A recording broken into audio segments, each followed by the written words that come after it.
Boom. 1, 2, 3. It's still summertime. Things are still hot in boxing, especially in the heavyweight division. We're gonna talk about it on this week's edition of One Round with George. Boom. Ever since I was a kid and saw Sugar Ray Leonard fight, I've loved boxing. I was at HBO for 15 years as a feature producer, won a few sports Emmys. Not bad. I got to travel the world and tell the great stories of these fighters. Maybe something of a rooting interest in Alexander among the entire HBO Sports crew here, because Alexander's manager is former HBO Sports producer George Jakovic. I've managed a fighter, I've worked a fighter's corner, being as close to the action as you can get. My life is revolved around boxing. The heavyweight division is alive and well. Let's start with August 20th, the big rematch on DAZN pay-per-view between heavyweight champ Alexander Usyk and former champ Anthony Joshua.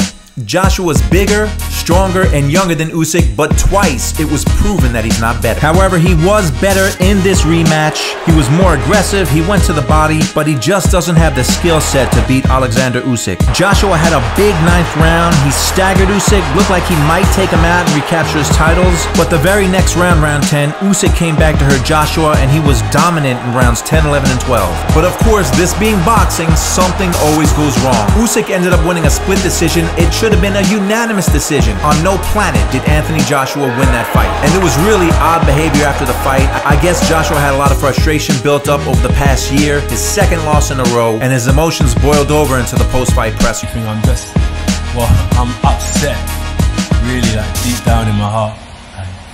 I gotta give a quick shout out to Sean Zittel of Fight Hype. So the Saturday of the fight, I was on my way home. There was no way I was gonna get home before the fight started. So I'm in my car, I'm searching for a link. He calls Fights. I clicked on that and he got me home. He did a great job, especially the 9th and 10th rounds. It was a lot of fun listening to him, and Sean, you did a great job. August 27th on ESPN, American prospect and a fun guy to watch fight. Jared Real Big Baby Anderson destroyed another opponent. It was a crushing second round knockout. He's 12-0, 12 knockouts. It's time to match him up against some better opposition. The fans want it, and he wants it too. September 4th, a Fox pay-per-view. Former heavyweight champion Andy Ruiz takes on former title challenger Luis King Kong Ortiz. Ruiz hasn't fought in over a year, and he didn't look great in beating Chris Arreola. He won the fight, but he got knocked down, hasn't fought since. The 83-year-old Ortiz had a tough time earlier this year with Charles Martin. Ortiz was dropped twice, and he was being dominated in certain parts of that fight until he landed some power shots in the 6th round and he knocked Charles out. Anytime two contenders come together, it's a big fight, it's an important fight. There should be some bombs flying on September 4th. October 15th, Showtime pay-per-view. The former heavyweight champion, the Bronze Bomber, is back in the ring against Robert Helenius.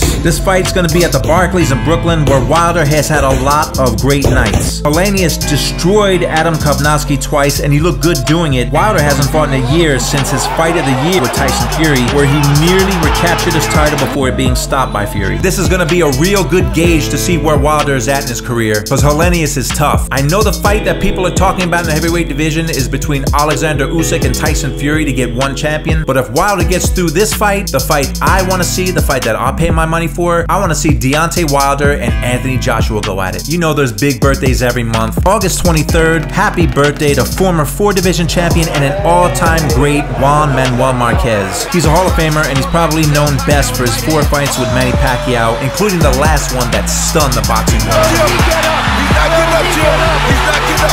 No, he's been knocked out.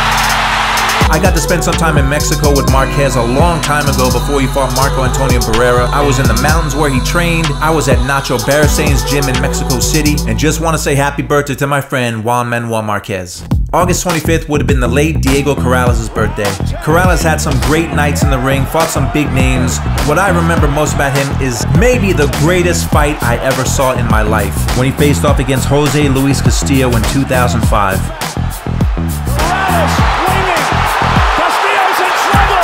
Weed steps in, and the fight is over. Again, maybe the best fight I've ever seen in my life. Not too long ago, former light heavyweight champion Chad Dawson announced his retirement. Dawson was one of the best light heavyweights of his era. He beat guys like Glenn Johnson, Antonio Tarver, and the great Bernard Hopkins. He's another fighter I got to spend time with a decade ago when he moved down to 168 pounds to take on Andre Ward. It was a great experience, and I wish him well in his retirement. Of course, I can't go a whole show without talking about the great history of the sport. August 21st, 1981, the late, great Mexican champion Salvador Sanchez defended his featherweight crown against another all-time great, Puerto Rico's Wilfredo Gomez. Gomez was a champ at 122 pounds. He was unbeaten, 32 wins, all of them by knockout. The fight was called the Battle of the Little Giants, and it was a battle. Sanchez dropped Gomez in the first round, and he dominated the fight, dropping and stopping a battered Gomez in the 8th round. August 22nd, 1998, Arturo Thunder Gotti and Ivan Robinson fought the fight of the year 24 years ago. Robinson was a big underdog. He got knocked down in the 4th round, but he came back to win a split decision in what was not only the fight of the year, it was the upset of the year. That's the bell. I'm done. This edition of One Round with George is over. That exhilarating one round with me is over. Now you can go to my YouTube page. You can like the content, you can subscribe to the page, and there is more coming soon.